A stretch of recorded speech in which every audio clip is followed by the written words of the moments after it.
¿Qué tal? Buenas tardes. Mi nombre es Rodrigo Merlo, soy doctor en Ciencias del Ejercicio y vengo a presentarles y continuar un poquito esta aplicación del modelo rizomático de relaciones de las cargas, cómo podemos hacer la preparación física para que las cargas del entrenamiento tengan un impacto óptimo en el desempeño de los boxeadores.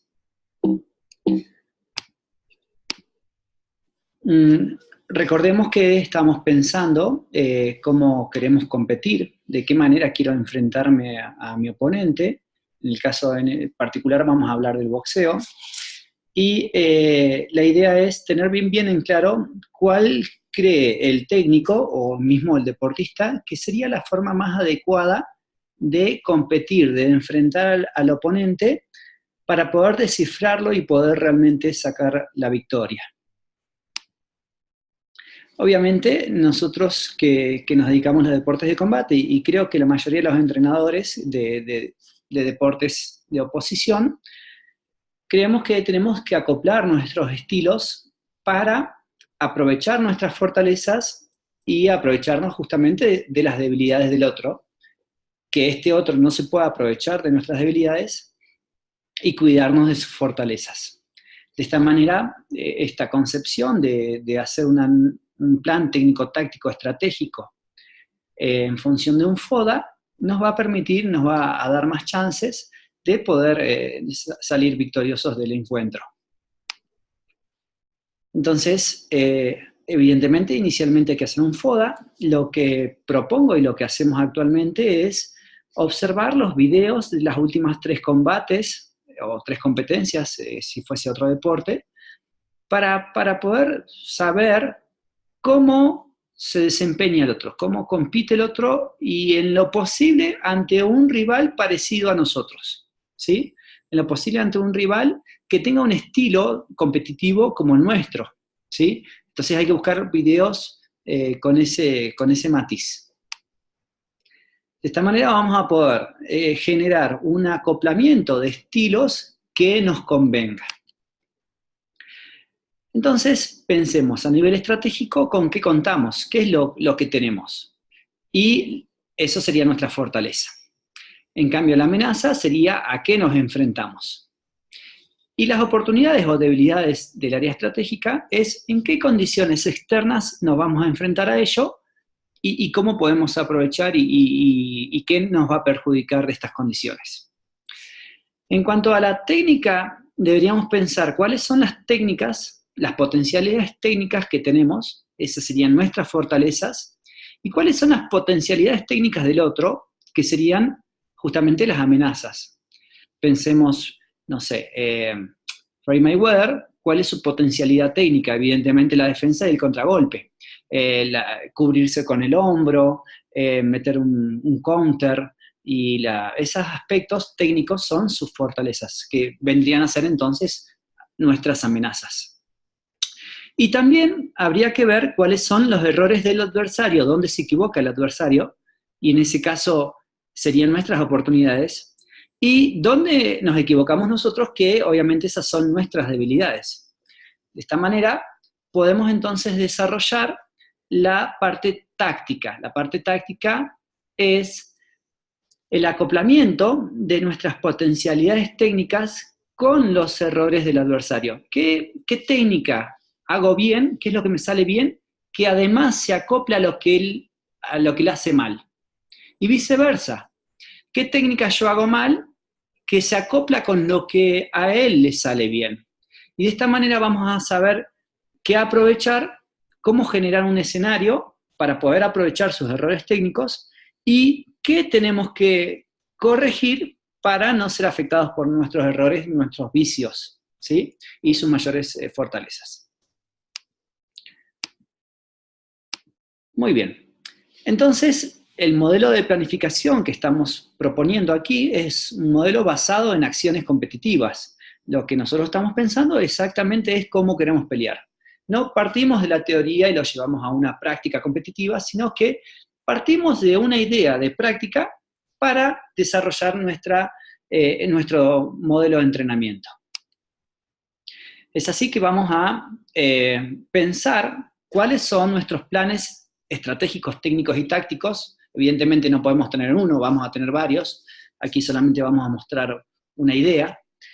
Y en función de eso, vamos a pensar cómo deberíamos entrenar. Por ejemplo, si nuestro objetivo es tirar muchos golpes, por ejemplo, como Mayweather y Maidana en la primera pelea contra Mayweather tiró muchísimos golpes, un poco más de 800 golpes. Evidentemente, la posibilidad de tirar muchos golpes debería ser algo que debemos entrenar, ¿sí? Si yo quiero entrenar, si yo quiero pelear tirando muchos golpes, tengo que entrenar para tirar muchos golpes. O sea, así de simple. Entonces, nuestra forma de pelear, nuestra ideal para pelear, va a determinar nuestra preparación física. Pero al revés también. Nuestra posibilidad física, por ejemplo, un boxeador muy ágil, pero con poco punch, como el Títere Vázquez, su posibilidad física no es de un noqueador, no es una persona que vaya a noquear a alguien muy frecuentemente, inclusive mismo Floyd Mayweather. Entonces, nuestra posibilidad física también va a limitar nuestro plan técnico-táctico estratégico. Eso también hay que considerarlo, ¿sí? Está interconexo, codeterminado.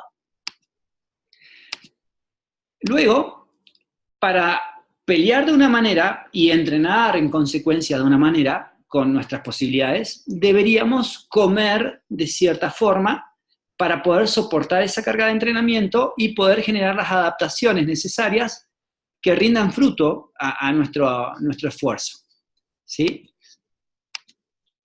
Pero también al revés, nuestro estado nutricional, nuestro estado, digamos, si estamos muy lejos de la categoría, muy cerca de la categoría, también va a determinar qué tipo de adaptaciones podemos generar. Por ejemplo, si estoy muy lejos de la categoría y quiero mejorar mi pegada y tengo un porcentaje de masa muscular muy bajo, evidentemente no voy a poder hipertrofiar porque eso me costaría muchísimo la categoría, ¿no? Entonces, también ese aspecto nutrimental, ese aspecto nutricional en el que se encuentra el sujeto, va a determinar también el plan estratégico técnico-táctico y el plan de preparación física. Está todo interconexo, no es que uno depende del otro, se muestra de arriba hacia abajo, pero en realidad está todo mezclado. Y por último, ¿cómo voy a entrenar? O sea, ¿cómo quiero pelear? ¿Cómo voy a entrenar? ¿Y qué voy a comer? Me va a determinar cómo debo prepararme psicológicamente para pasar el hambre, para soportar los esfuerzos físicos, y viceversa. ¿Qué perfil psicológico tengo? Va a determinar qué puedo hacer, cómo puedo pelear, si soy agresivo, obviamente mucho más ofensivo, y si soy más pensante y estratégico, va a ser más de contragolpe. Entonces también la forma de ser del sujeto va a determinar el plan estratégico técnico-táctico, físico y nutricional, ¿sí? Todo eso está mezclado.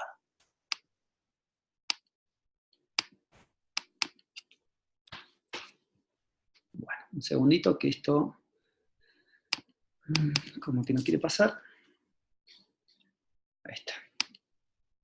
Bueno, entonces nosotros podemos observar aquí que tenemos el peleador en el centro, tenemos la parte de rehabilitación de lesiones, hay un nodo cerca arriba a la derecha, un nodo de plan técnico-táctico arriba en el medio, también la preparación física, la preparación nutricional y psicológica, nos va a generar una situación concreta que está completamente mezclado. Eso está todo determinado, ¿sí?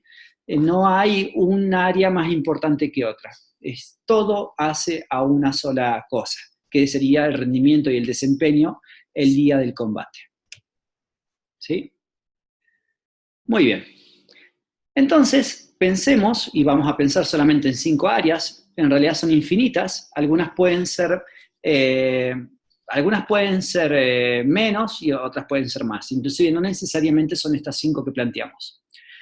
Pensemos en la etapa de preparación general, muy lejos de la pelea. Vamos a hipotetizar un plan de 3 meses, 4 semanas cada periodo. Y en la parte de preparación general, el primer mes y bien lejos de la pelea, vamos a trabajar aspectos técnicos con el peleador que queremos mejorar, que realmente cómo se acoplan mis aspectos, mis deficiencias técnicas con sus fortalezas técnicas, esas deficiencias tengo que minimizarlas para que no sea una amenaza tan notoria. Entonces, en la parte general, en ese periodo, vamos a trabajar sobre las deficiencias técnicas de nuestros peleadores que se acoplen a las potencialidades técnicas del adversario.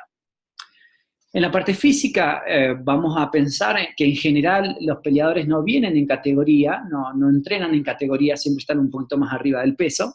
Entonces vamos a trabajar la resistencia de base para disminuir el peso corporal y no estar tan lejos de la categoría. En cuanto al plan nutricional, en la preparación general es una dieta con un énfasis en bajar de peso, ¿sí? Para que vaya dando la categoría, que no esté tan lejos de la categoría, y una dieta que nos permita soportar las cargas de trabajo prolongadas.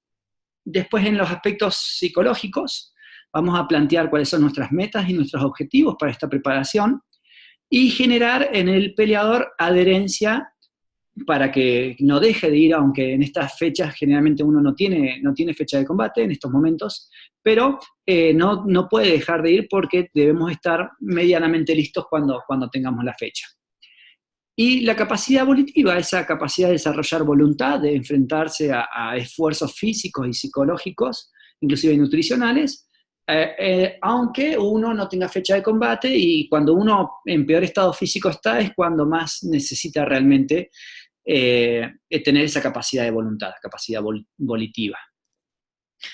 Por último, en la preparación general, en los aspectos kinesiológicos, lo que vamos a hacer es rehabilitar y dejar ya listo al organismo para entrenar fuertemente en el siguiente periodo. Entonces, toda la rehabilitación de lesiones que se hayan generado en el combate anterior se tienen que trabajar en este momento. Luego, en la fase especial, ya en el segundo mes, lo que vamos a estar haciendo es trabajar la táctica. ¿Cómo aprovecho mis potencialidades técnicas frente a sus debilidades técnicas y cómo armo entonces el ataque o la defensa para poder aprovechar esto, o el contragolpe? Entonces, por ejemplo, imaginemos que el sujeto junta mucho los guantes para defenderse. Evidentemente vamos a estar atacando con golpes rectos para que junte los guantes, y entonces ni bien golpeamos recto, buscamos por fuera, ¿sí? Eso es un aspecto táctico de cómo armar el ataque para que entre el siguiente ataque, ¿sí? O quizás, si baja los codos, entonces picar abajo y subir. Bien. En la parte de física, como el boxeo y los deportes de combate son deportes de espectáculos que lo que más impacta justamente son los knockouts, vamos a estar trabajando sobre la capacidad de fuerza útil para potenciar el knockout, ¿sí? Y evidentemente aquí los trabajos van a ser más fuertes, por lo cual el plan nutricional tiene que estar enfocado no solo en bajar de peso, sino que en soportar estas cargas de trabajo y generar las adaptaciones suficientes a partir de una buena nutrición, por ejemplo, un buen pool de aminoácidos. En el aspecto psicológico, como va a ser el periodo de entrenamiento más fuerte, lo que tenemos que hacer es trabajar mucho la atención y la concentración, ¿sí? Y el enfoque, para no lesionarse, porque aquí al ser entrenamiento muy fuerte tiene que estar muy atento el sujeto. Además, el control de las emociones va a ser fundamental porque va a ser una carga muy, muy fuerte. En el aspecto kinesiológico, al ser la parte de la preparación más fuerte, debemos prevenir las lesiones, y entonces vamos a estar enfocados en todos los trabajos kinesiológicos que prevengan lesiones, que más adelante la vamos a desarrollar punto por punto. En la fase final, los últimos 3-4 semanas de la preparación, evidentemente ya la parte de desarrollo físico-técnico va a haber terminado, y empezamos en la parte de desarrollo técnico-táctico. Aquí es donde más volumen de sparring vamos a ver. De esta manera, lo que vamos a estar planteando son las estrategias para poder aprovechar todo lo desarrollado en lo técnico y lo táctico, ¿sí? Vamos a estar enfocándonos en la preparación física sobre la velocidad, porque golpe que es lento no se atina. Entonces vamos a estar muy, muy enfocados en lo que sería el desarrollo de la velocidad de los golpes, de desplazamiento y el esquive. Y en el aspecto nutricional, evidentemente lo que tenemos que hacer es dar la categoría, ¿sí? Tenemos tanto tiempo para dar la categoría, entonces nos debemos asegurar de recuperarnos mediante la nutrición, pero también de dar la categoría. En la parte psicológica lo que vamos a estar viendo es el control del estrés. Ya cuando hay que dar la categoría, el estrés empieza a verse mucho más sensible, el peleador está más enojado, inclusive no puede dormir bien a veces, y si es pelea importante, conferencias de prensa y esto que aquello, el estrés se vuelve un aspecto muy importante a trabajar. La toma de decisiones, obviamente si vamos a estar haciendo sparring, saber cortar el ring, salir de las cuerdas, hacer clinch, salir de un clinch, y todo lo que implica la toma de decisiones específicas. Y por ende, en ese aspecto, lo que vendría a ser la solución de los problemas arriba del ring, la solución de los problemas específicos, ¿sí? Y estar motivados por el logro, por lo que viene, ¿sí? Motivación de logro va a ser un aspecto psicológico a trabajar muy importante. Y por último, en la parte kinesiológica, lo más importante del terapeuta físico, del kinesiólogo, va a ser la recuperación en el entrenamiento. O sea, entre sesiones de entrenamiento, el kinesiólogo, el terapeuta físico o el masajista deben estar haciendo tratamientos para la recuperación entre estímulos físicos, entre las sesiones. Si nosotros lo vemos de manera macro, podríamos observar este círculo con las etapas de general a especial a específica hacia adentro, y veríamos todo lo que acabamos de decir, ¿sí? Lo que acabamos de decir de forma lineal hacia la derecha, lo vamos a estar viendo de una forma concéntrica. Pero en realidad esto no es así. Esto no es así porque, por ejemplo, podríamos ver en el caso de la preparación física, primero trabajar la resistencia, luego la fuerza y luego la velocidad, con mayor énfasis, obviamente se trabaja todo junto, pero con mayor énfasis en cada etapa. O, por ejemplo, la motivación en lo psicológico, luego la concentración y luego el manejo del estrés en la parte psicológica, pero en realidad lo que hay que ver es qué necesita nuestro atleta, ¿sí? Y entonces, nosotros debemos conocer a nuestro atleta en sus posibilidades, en sus limitaciones, a partir de una batería de test por áreas, ¿sí? Entonces tenemos test técnicos tácticos en ver cómo ataca, cómo se defiende, cómo fintea, cómo se desplaza, cómo genera los contragolpes, en los aspectos técnicos biomecánicos, pero también en los aspectos tácticos, cómo arma una defensa, cómo arma un ataque, cómo arma un contragolpe, ¿sí? Y ver si tiene la suficiente inteligencia, rapidez para armar esos escenarios competitivos. Los aspectos físicos, vamos a evaluar la fuerza máxima maximorum a través del test de 1RM, directo o indirecto. Vamos a controlar la zona de máxima eficiencia mecánica, ¿sí? Con un protocolo para tal fin y que nos asegure la adaptación a las fibras explosivas. Vamos a generar el perfil de velocidad, de fuerza-velocidad, para trabajar siempre controlando la aceleración de las masas y entonces así generar adaptación a fibra explosiva. Y en cuanto a la parte metabólica, vamos a trabajar con frecuencia de golpes para asegurarnos la adaptación de las tres vías energéticas, fosfagénica, glucolítica y oxidativa, e inclusive trabajar sobre la fatiga mecánica en lo que es resistencia a la fuerza explosiva en las piernas, ¿sí? Luego, en la parte nutricional, vamos a observar la composición corporal con antropometría o bioimpedancia electrónica, y de esta manera saber qué porcentaje de grasa tenemos, porcentaje de masa muscular y cómo podemos jugar con esos tejidos. Análisis de sangre, ¿sí? Para ver, por ejemplo, concentración en sangre, de hormona en sangre, y ver si está ajustado al ritmo circadiano de los peleadores. E inclusive el patrón alimentario para ver de qué manera se nutre y de qué manera se hidrata, y ver si hay que hacer alguna adecuación en cuanto a estas decisiones del atleta. En el área psicológica vamos a tomar la entrevista inicial, tiene que tomar el psicólogo, el control, bueno, ciertos indicadores de una especie de encuesta que sería controlar el control de estrés, la influencia de la evaluación ante el rendimiento, la motivación, la habilidad mental y la cohesión de equipo, a ver cómo están todos esos indicadores, esas variables. Y en la parte kinesiológica, ver el estado sistémico locomotor, tanto estático por un análisis postural, que quiero hacer esta aclaración.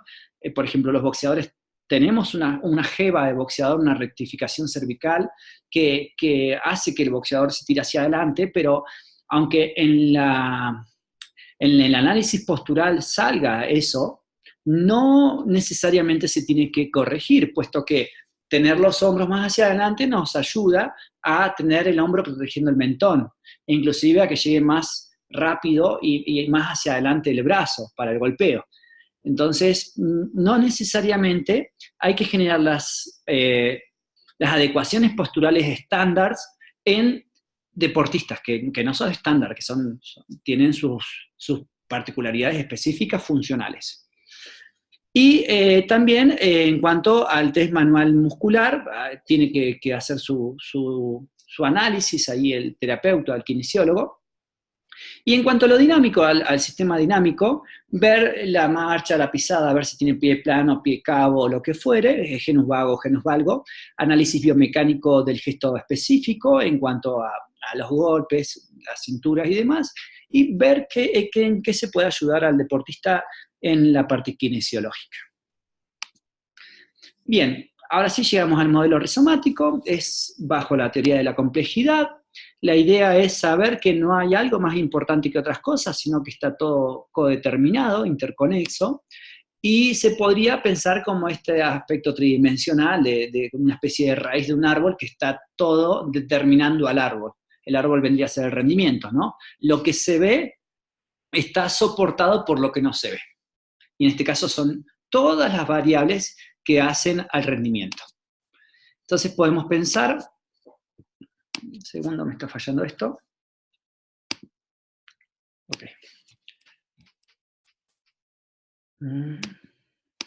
Ahí está. Podemos pensar el modelo rizomático como esto que vemos aquí, este rizoma, que tiene diferentes áreas, el área social, el área física, el área psicológica, técnica, genética, nutricional, médico, económica, miles de variables, y ver cómo se encuentra a partir de esta batería de test que nosotros vamos a estar realizando, cómo se encuentra nuestro rizoma, ¿no? Entonces supongamos que aquí vemos el área psicológica lejos del centro, pensemos que el centro es lo mejor y el área psicológica está lejos, y quizás dentro de unos test psicológicos genéricos nos saldría que el sujeto es muy agresivo. Supongamos que este es el análisis rizomático de Mike Tyson. La pregunta sería, ¿nosotros le sacamos la agresividad a Mike Tyson? Siendo boxeador, evidentemente no. Siendo boxeador como era Mike Tyson, con todas sus posibilidades físicas. Entonces, el rizoma no te dice que está bien y que está mal, te dice cómo está el sistema. Y si ese sistema se acopla con el otro sistema, entonces está bien. Pero si ese sistema va a ser aprovechado por el otro porque hay algo que no está bien, que no se acopla para sacar la ventaja ante el otro, entonces sí hay que trabajarlo. Supongamos, pensemos en la técnica, pensemos en que Floyd Mayweather tiene un estudio perfecto sobre los ataques estandarizados de los boxeadores, ¿no? Rectos, upper, cruzados, y entonces él arma su técnica defensiva para que no lo puedan golpear de esa forma estandarizada. Y entonces tenemos nuestro rizoma con unas técnicas muy deficitarias, pensemos el chino Maidana en su primer pelea, en donde hacía golpes muy extraños, muy raros, tirapiedras inclusive le decían. Pero si observamos la pelea esa, no le fue mal a Maidana con esa técnica fea o mal ejecutada. Entonces la técnica que realmente es la que sirve, la técnica buena es la que sirve, la que entra. El golpe perfecto es el que entra, ¿sí? De esta manera podemos observar en el rizoma a veces indicadores de peligro, pero que no necesariamente a veces lo son.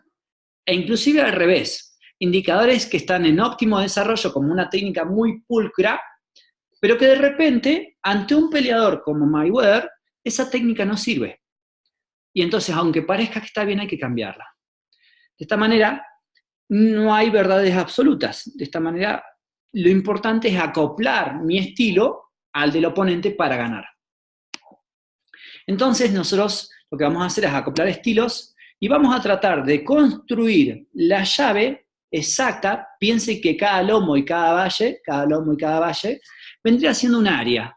vendría siendo el área nutricional, el área física, el área psicológica, y dentro de cada área habrían subáreas. En la parte física, la fuerza, la velocidad, la resistencia, el área técnica serían los ataques, las defensas, ¿sí? Y dentro de esas otras subáreas, que sería el ataque recto, el ataque de upper, o lo que fuere. Lo importante aquí entonces es descifrar exactamente la combinación de todas las áreas que mejor se acople a nuestro adversario para poder descifrarlo y tener más posibilidades de ganar. Esa sería la sugerencia. Ahora lo que vamos a hacer es mostrar un ejemplo. Este video lo estoy grabando antes del día 30 de noviembre, pero va a salir después, por si es que llega a salir esta pelea. Una pelea que tenemos programada de Miguel Parra contra un estadounidense, que ya hicimos el análisis y ya estamos acoplando este sistema. Ese es el ejemplo que van a ver. Obviamente, en un equipo multidisciplinario donde trabajen un preparador físico, un preparador técnico, un nutricionista, un psicólogo, un kinesiólogo, debe haber una comunicación casi inmediata, y por eso sugerimos que cuando se trabaje con un peleador, con equipos multidisciplinarios, haya una bitácora de observaciones, ¿no? Mi sugerencia es usar las redes, un grupo de WhatsApp o algo así rápido, que nos permita saber qué pasó con el entrenador anterior. Por ejemplo, si hizo un sparring y fue noqueado, evidentemente el psicólogo lo tiene que saber. O si hizo golpes a gobernadora y se dobló la muñeca, el kinesiólogo lo tiene que saber. Y esa comunicación inmediata hace que uno reaccione más rápido y que realmente se pueda trabajar de una mejor manera, ¿sí? Entonces esto también es fundamental. Bien, vamos a ver esta pelea. El de la derecha es el que vamos a enfrentar. Sí, obsérvenlo. Fíjense, pone los pies en paralelo y lanza golpes cruzados. Si ustedes observan, van a ver que este peleador lo que hace predominantemente es lanzar golpe cruzado a derecha. ¿Sí? Observen, guantes adelante, golpe cruzado a derecha. Inclusive tiene una estrategia que es acercarse al peleador, apoyarle la frente y tirar el cruzado. Al apoyar la frente en la cara del adversario, el adversario piensa, me va a cortar, junto las manos para frenar la frente de mi adversario, y al juntar las manos me entra el golpe por el lateral. Esa es un poco su estrategia. Casi tira puros boleados de derecha, ustedes obsérvenlo. Y bueno, lo que tenemos que hacer en realidad es analizar al adversario. Ahí observen, tira la nuca. Y a veces tira golpes rectos para que junte las manos y tira por el lateral. Observan que tira puros boleados. Y es un peleador que no mueve la cintura, un peleador que no sabe retroceder, es un peleador que no trabaja el jab, que trabaja muy frontal y que aguanta muchísimo los golpes, ¿sí? Y que pega fuerte con la derecha, el boleado de derecha. Pero bueno, le faltan muchos recursos en los desplazamientos, en la cintura, en las fintas y algunas otras cositas más. Miguel Borrego, de Aguascalientes, un gran boxeador mexicano también. Aquí inclusive ganó por nocaut, pero no fue nocaut efectivo, no lo pudo voltear porque realmente este boxeador aguanta muchísimos golpes. De esta manera, obviamente, lo que se recomienda es desplazarse de una manera muy eficiente para no recibir tantos golpes, estar trabajando con golpes rectos y después cruzados, tener siempre la izquierda bien arriba para aguantar ese boleado de derecha, meter clinch cuando te mete la frente en el rostro, metiendo la cara por lado, digamos, mejilla con mejilla para que no te cabecee, y girarlo. Bueno, algunos aspectos básicos, ¿no? Si quieren ustedes lo pueden ver, esta pelea está en internet, pero bueno, después de ver esta y otras peleas, encontramos el estilo del peleador, ¿sí? Aquí hay un análisis, la primera parte del combate. Si ustedes observan, tenemos boleados de derecha, tiró 19 boleados de derecha, tiró 6 rectos de derecha, y esos fueron los golpes que más tiraron, ¿sí? ¿Sí? Casi 60% boleados de derecha en el primer round, y casi un 20% de recto de derecha. En el segundo round, tira también 40% de boleados de derecha, 22 golpes, boleados de izquierda lo acompañó, y un poquito de jab, que fueron 7 jabs solamente. Y si vamos viendo round por round, vemos una tendencia que son a los boleados de derecha predominantemente y algunos boleados de izquierda. En el round 5, 6 y 7 también vemos esa tendencia, pero si ustedes observan el índice de fatiga, evidentemente a partir del cuarto round es cuando el boxeador se cansa. ¿Sí? ¿Qué es lo que hay que hacer con este boxeador? Entendiendo que esa es su manera de pelear, porque tiene un alto porcentaje de knockout y evidentemente pega fuerte, entonces los peleadores anteriores los han noqueado en los primeros rounds. Hay que manejarlo 4 rounds, a la distancia, con golpes rectos, haciendo lo que se canse, y después del cuarto en adelante, evidentemente va a ser mucho más fácil noquearlo. Inclusive la idea sería como derrotarlo por la ley del knock-on, al no contestar los golpes por fatiga y nosotros estar tirando golpes, sería como lo más lógico buscar el knockout por la ley del knock-on, como pasó en el caso de Borrego inclusive. De esta manera hacemos el análisis FODA. Por ejemplo, vemos los brazos de este peleador que junta los brazos para defenderse, que además cuando lo golpean abajo baja las manos, ¿sí? Baja los codos, inclusive baja las manos. En cuanto a las piernas, las ponen paralelos, ¿sí? No pone una pierna adelante y otra atrás, generalmente está muy enfrentado, los hombros muy enfrentados. No retrocede y no da pasos laterales y tampoco pivoteos. En la cintura está muy estático, no se mueve, y esas son sus debilidades.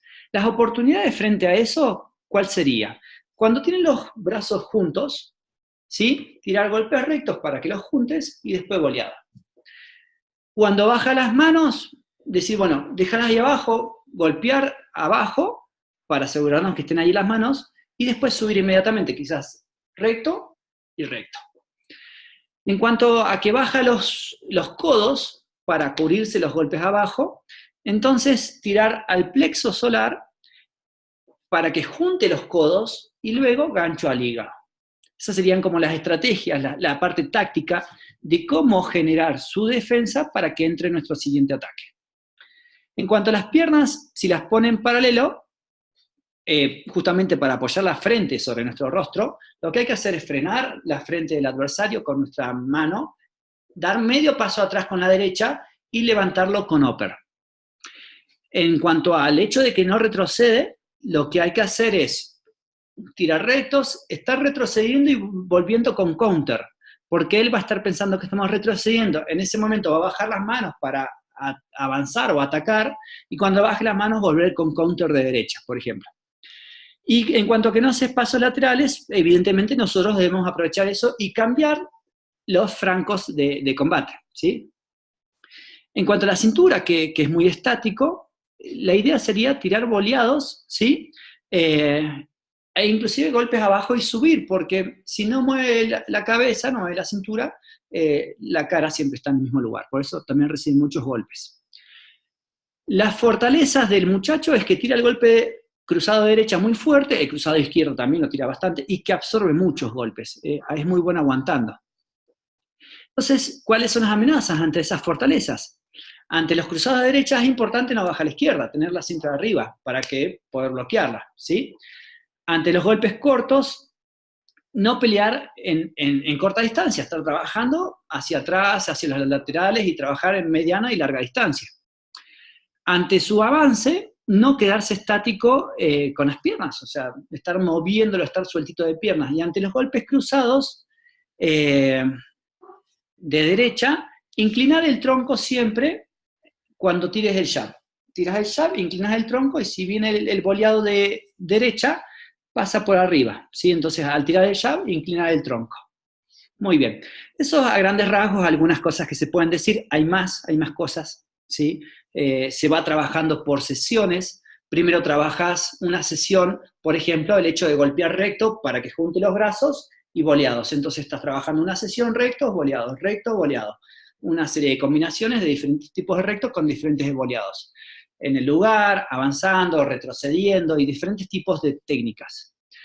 Y así ir trabajando cada una de sus debilidades ir acostumbrando al peleador a esas oportunidades, en diferentes escenarios, de avance, de retroceso, laterales, de pivot, estático, ¿sí? Cómo ir generando estas posibilidades de conectar los golpes y de que no te conecten. Se va trabajando sesión por sesión y ahí se va haciendo todo un programa de trabajo técnico-táctico. Entonces, lo importante aquí, en el caso de Miguel, es que las fortalezas es que tenemos un buen equipo, muy buen equipo con los hermanos Zapari, perdón, con Héctor Zapari y con su padre. Sí, también está el otro hermano, son los hermanos Zapari y su padre. Con todo el equipo Zapari, con el equipo de Tepic, con Rosendo Parra, Miguel Parra y, bueno, su servidor como metodólogo. Tenemos un equipo muy bueno, Héctor Rosas como nutriólogo también. Y bueno, eso sería como lo más fuerte. El gimnasio está muy bien y los campamentos. Los campamentos, por ejemplo, en este momento está Miguel en Los Ángeles. Otra cuestión serían nuestras oportunidades, que tenemos muy buenos sparring, ¿sí? Al llevarlo a Los Ángeles se aprovecha mucho los sparrings y la aclimatación. Miguel ya está allá, ya está aclimatado, con mucho tiempo de anticipación, una gran inversión que están haciendo los promotores y eso nos conviene mucho. En cuanto a las debilidades, vamos de visitante, ¿sí? No es nuestro país, y la organización hay que tener cuidado de estar atentos, ¿no? De marcar una diferencia muy notoria, porque cuando uno va a visitante tiene que noquear, eso es lo que se recomienda. Las amenazas, la alimentación, que hay que tener cuidado de lo que comemos, porque no estamos en nuestro clima, no estamos en nuestra geografía, en nuestro lugar de origen. El descanso, ¿sí? Que no, digamos, que no haya ruidos donde estamos durmiendo, y la concentración. En este caso, por suerte tenemos un buen equipo y eso está resuelto, pero hay que cuidarlo siempre que uno viaje. La parte táctica, las potencialidades nuestras son los golpes rectos, tira muy bien los golpes rectos, los golpes cruzados y el desplazamiento lo tienen muy bien.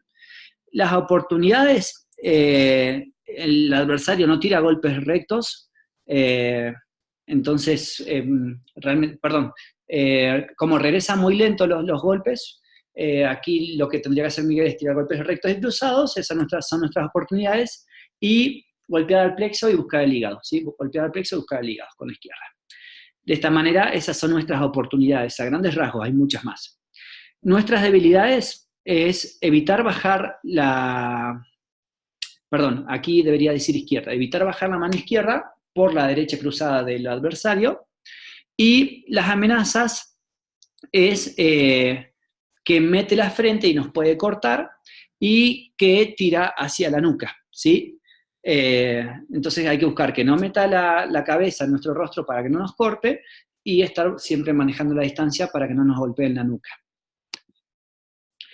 La parte técnica, ¿cuáles son nuestras fortalezas? En cuanto a nuestras potencialidades, el jab no se lo quita el boxeador que vamos a enfrentar, entonces tira mucho jab, Miguel tiene muy buen jab.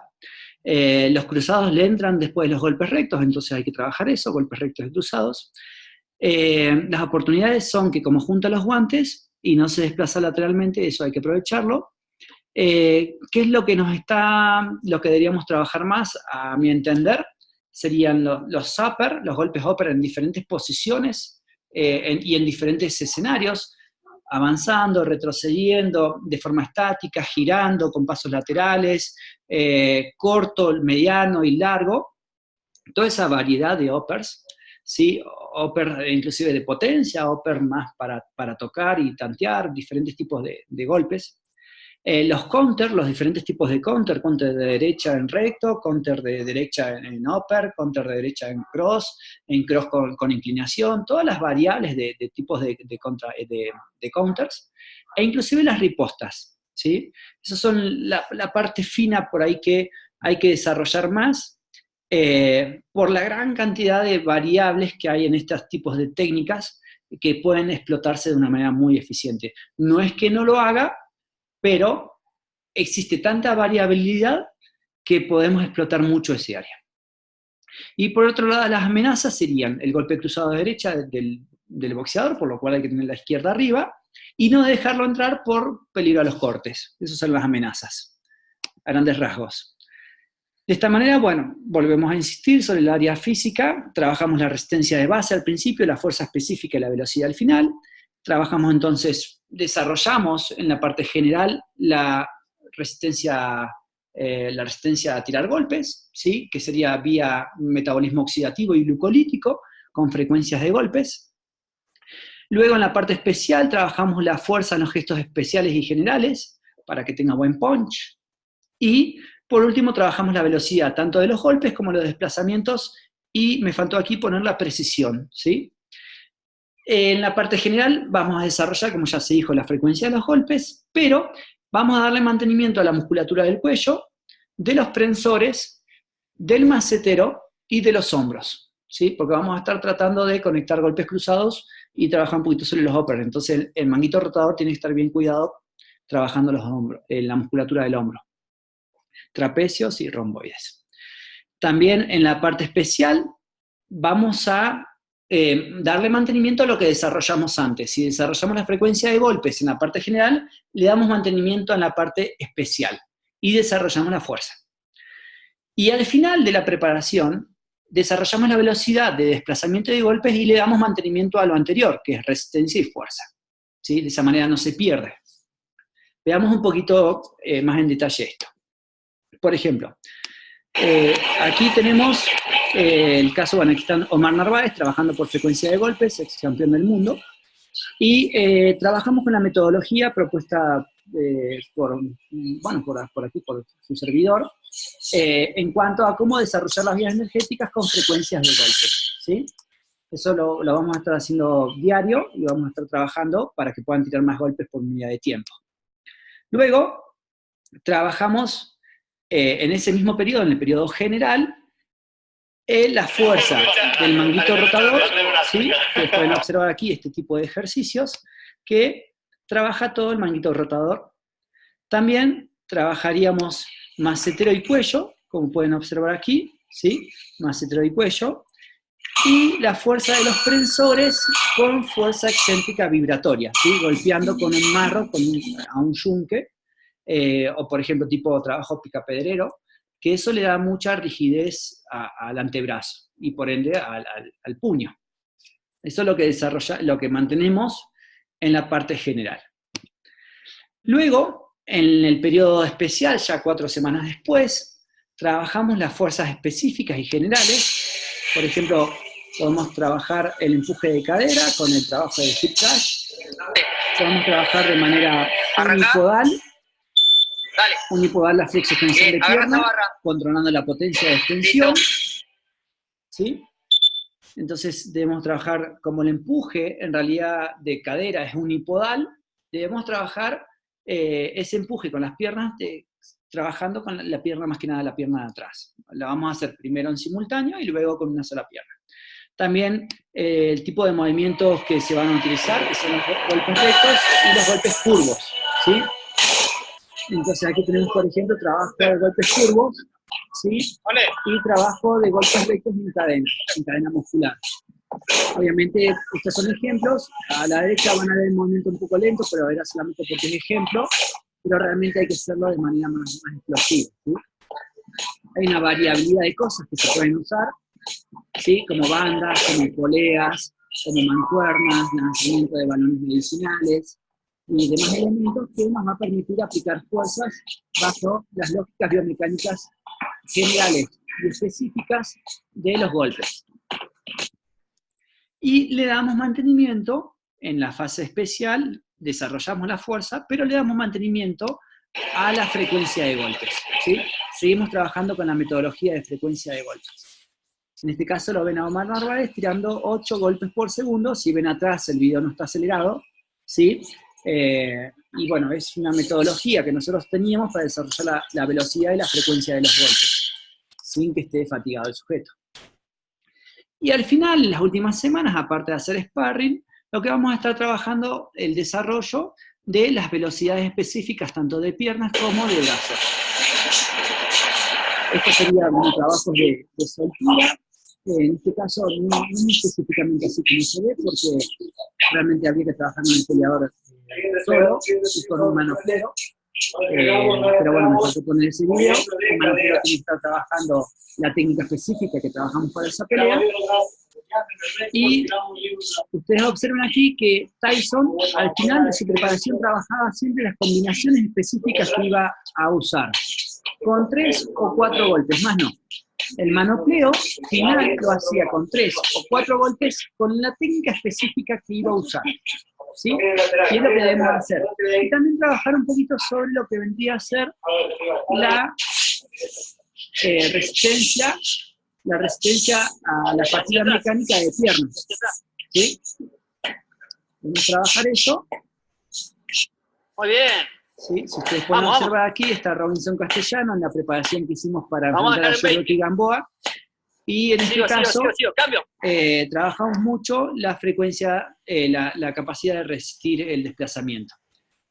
Obviamente, en esta etapa lo que vamos a estar haciendo es darle mantenimiento tanto a la resistencia como a la fuerza con trabajos similares a los utilizados antes, pero con mucho menos volumen, para no generar fatiga, sino mantenimiento de lo logrado.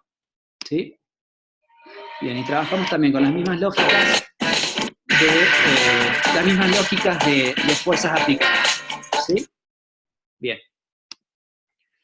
Eso fue en la parte física. Ya vimos la parte técnica, vimos la parte física, ahora vamos a ver la parte nutricional. El área nutricional, en la preparación general, lo que vamos a estar buscando es empezar a bajar de peso graso, ¿sí?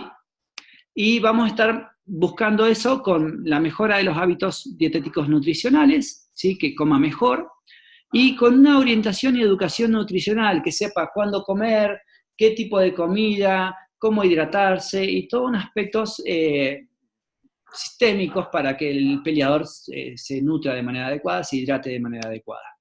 Entonces sería un concepto de euhidratación, una hidratación adecuada, exacta, ni poco ni mucho, ¿sí? Ajustado a la tasa de sudoración, controlamos el peso del peleador antes del entrenamiento y después, y vamos dándole la misma cantidad de kilos que perdió en litros durante el entrenamiento. Un balance energético negativo en su dieta para reducción de calorías en general y que de esa manera pueda bajar de peso graso. Y una suplementación nula, no va a haber en este caso suplementación, y de esta manera vamos a lograr una reducción del peso. En cuanto al periodo especial, ya 4 semanas después, vamos a dar una nutrición que permita soportar las cargas de trabajo, potenciando la vía fosfagénica y glucolítica con suplementos propios de esta vía, buscando esa flexibilidad metabólica, que se cambie rápidamente de metabolismo, por ejemplo, que estamos explotando con golpes, la vía fosfagénica está full, y después nos desplazamos, dejamos un poquito de atacar, y la vía oxidativa está a todo lo que da para reponer la energía y poder volver a dar otra ola de ataques, ¿sí? Y asegurándonos niveles óptimos de energía para poder rendir. ¿Sí? Entonces, de esta manera vamos a estar haciendo un análisis del sudor, en lo que es la tasa de sudoración, ofreciéndoles bebidas deportivas para reponer electrolitos, y esto es personalizado. También la programación nutricional va a ser normocalórica, porque buscamos darle un mantenimiento y que soporte las cargas de trabajo, y empezamos a suplementar con cafeína para favorecer la lipólisis, la ruptura de los triglicéridos como ácidos grasos libres, y su utilización en la mitocondria. También trabajamos con, ¿cómo se llama? Con monohidrato de creatina y con beta-alanina. Así, de esta manera, soportamos la vía fosfagénica y glucolítica, y realmente puedo hacer un entrenamiento de calidad, soportar las cargas de trabajo. Por último, lo que vamos a buscar en el área nutricional es dar la categoría, por ende vamos a estar reduciendo al mínimo los niveles de grasa corporal, buscando justamente una beta-oxidación adecuada, buscar esta salud en cuanto a inmunitaria, hormonal y metabólica. Vamos a estar procurando que los niveles de cortisol, melatonina y demás hormonas estén en su justa medida, en lo que es el ritmo circadiano, en las 24 horas. Buscamos una mínima reducción de los líquidos, leve o moderada depresión de las reservas de glucógeno, en función de en cuántos kilos o gramos estemos de la categoría. ¿sí? Vamos a ver cuánto podemos hacer para que no esté mal y que al día de la pelea realmente tenga su 100%. Entonces reducimos una mínima reducción de líquidos, un día previo al pesaje, no más. Dieta hipocalórica, baja o muy baja en carbohidratos, depende cuán lejos estemos de la categoría. E hiperproteica, ¿sí? Alta cantidad de proteínas. Suplementación con cafeína y proteína de suero de leche. Eso buscamos dar la categoría de esa manera. En cuanto al área psicológica, en la preparación general, lo que buscamos es adherencia y motivación. Entonces hacemos trabajos de integración grupal, ¿sí? En todo el equipo, por ejemplo, muy bien están haciendo ahora los Zaparis, que están haciendo un grupo musical con el zurdo Ramírez y el resto de los boxeadores para que este trabajo de integración grupal genere cohesión de equipo. También hay que ver la exposición de los motivos, por qué los peleadores quieren pelear, y trabajar sobre esa idea para darle fortaleza, y ver estas técnicas de identificación con el equipo, realmente sentir esta identidad, como por ejemplo puede hacer un hincha de fútbol con su camiseta deportiva.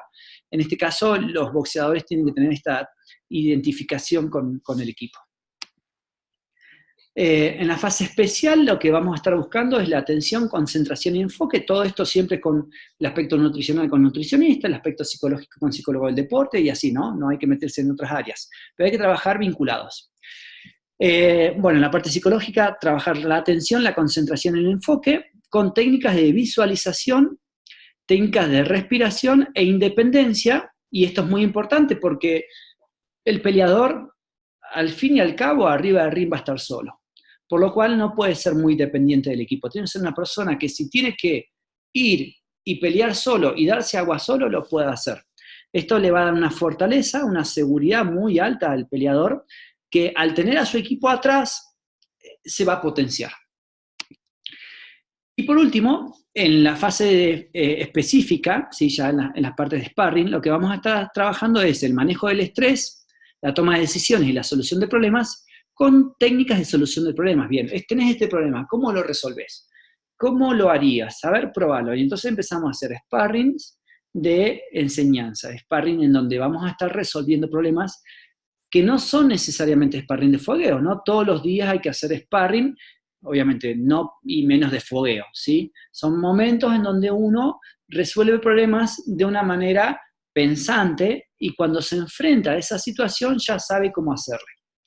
Técnicas de asertividad también es muy importante, que uno esté cómodo, esté seguro, se sienta bien con su equipo, y técnicas de detención del pensamiento negativo. A ver, por ejemplo, nos conectaron una buena mano, tocamos la lona quizás, en el peor de los casos, nos levantamos. ¿Qué es lo que hay que hacer? Primero salir del lugar negativo, primero que no te vuelvan a pegar, ¿no? Entonces marcamos la distancia, hacemos clinch o lo que tengamos que hacer para que no nos peguen. Una vez que ya nos recuperamos, dejamos de estar en negativo, pasamos a estar en neutro. Mantenemos la distancia, y una vez que ya nos sentimos cómodos y fuertes nuevamente, aseguramos que eso no vuelva a pasar, y buscamos ahora sí atacar y estar en positivo. Pero eso hay que revertirlo progresivamente. En cuanto al área kinesiológica, y es la última, vamos a estar trabajando el desarrollo en la fase general, la rehabilitación de lesiones. Eso va a ser con agentes electrofísicos, terapia manual ortopédica, fisioterapia invasiva o kinesioterapia. Lo primero que hay que hacer es ver el traumatismo de la lesión deportiva, examinarlo física y funcionalmente, apoyarnos de diagnósticos, por ejemplo, radiografías o lo que fuere, darle el tratamiento y la readaptación a lo que es el deporte y reanudar la actividad. Ese sí es el caminito. Vamos a hacer las evaluaciones estáticas y dinámicas en cuanto a la postura, en cuanto a la marcha y en cuanto a los gestos específicos, ¿sí? Y bueno, de esa manera vamos a saber cómo trabajar en cada momento.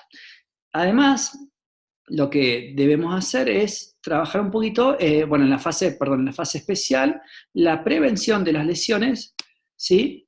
En donde vamos a trabajar con propiocepción, coordinación, fortalecimiento, trabajos biométricos y de agilidad, que esos van a prevenir las lesiones por justamente todas estas adecuaciones neuronales que previenen justamente las lesiones.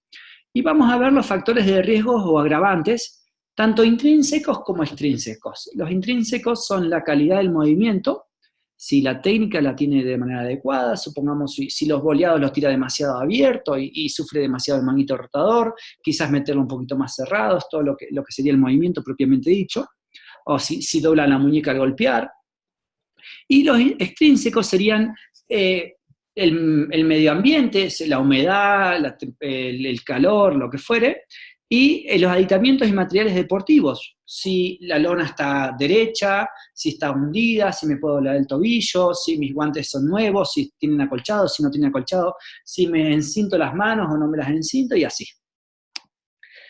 Bueno, a nivel general existen algunos test de calidad de movimiento y del fitness, ¿sí? Aquí hay algunas imágenes de 9 ejercicios que valoran la estabilidad del tronco, de la cadera, de la rodilla, del tobillo, la habilidad en sentadillas y desplantes y de saltos y aterrizajes. Todo esto nos va a dar un testeo genérico de la calidad del movimiento y puede decirnos sobre qué musculaturas trabajar más, porque, bueno, pueden ser indicadores de posibles lesiones. Bueno, los parámetros metodológicos y preventivos sobre los factores extrínsecos, hay que hacer revisiones sistémicas. Bueno, hay varias investigaciones que sugieren que los trabajos de estiramientos, de propiocepción, coordinación, fortalecimiento, pliometría y agilidad previenen las lesiones al interior, digamos, devenidas de manera extrínseca. Y los ejercicios preventivos se abordarán directamente en el programa de entrenamiento. Yo, por ejemplo, los meto en las entradas en calor y en la vuelta a la calma, y esto hay que trabajarlo prácticamente diario. En la parte de los factores intrínsecos, hay que buscar justamente una adecuada programación de las actividades deportivas y de entrenamiento, no todos los días se entrena fuerte. Mantenimiento de los materiales, herramientas y aditamentos para la práctica. Tenemos que ver que lo que usemos no nos genere lesiones. Por ejemplo, si el tenis está muy gastado, hay que reponer el tenis porque tiene cierta cantidad de kilómetros para ser usado. El equipamiento personal en óptimas condiciones también, ¿sí? Obviamente, por ejemplo, el vendaje, que yo tenga un buen vendaje para no doblarme la muñeca, que los guantes no estén gastados para que no me raspe y algunos otros detallitos. Y por último, perdón, déjenme ver aquí. El uso de contenciones y vendajes profilácticos, ¿sí? Hay que estar muy, muy atentos a que las manos del peleador estén bien protegidas y que no se lesionen ni el dedo gordo, ni los nudillos, ni la muñeca, ni el codo, ni nada, que es donde más lesiones se ven en el boxeo, inclusive en el hombro. Por último, en la parte final, y ya para terminar, en la fase específica, para asegurar la recuperación al entrenamiento, hay que aplicar el test de TQR, Total Quality Recovery, que nos va a decir cuánto recuperado está de la sesión pasada, y de esa manera observar la supercompensación del organismo. Trabajar con intervenciones de recuperación activa, trabajar con una nutrición e hidratación adecuada para que se recupere el organismo de manera adecuada. El sueño y el descanso tienen que estar fundamentalmente tienen que estar muy bien controlados, tienen que dormir bastante en este periodo. La relajación y el apoyo emocional, no hay que estresar al peleador, hay que dejarlo tranquilo y que él se sienta apoyado y relajado. Y los estiramientos y las vueltas a la calma son fundamentales. De esta manera tenemos todo el plan general en las cosas que hay que hacer por cada área, y así es que se puede pensar un entrenamiento de forma sistémica bajo el modelo rizomático, ¿sí? Esto fue todo, fue el trabajo que estamos haciendo con Miguel Parra, junto con el equipo de Zapari, y bueno, espero que les haya gustado. Muchas gracias.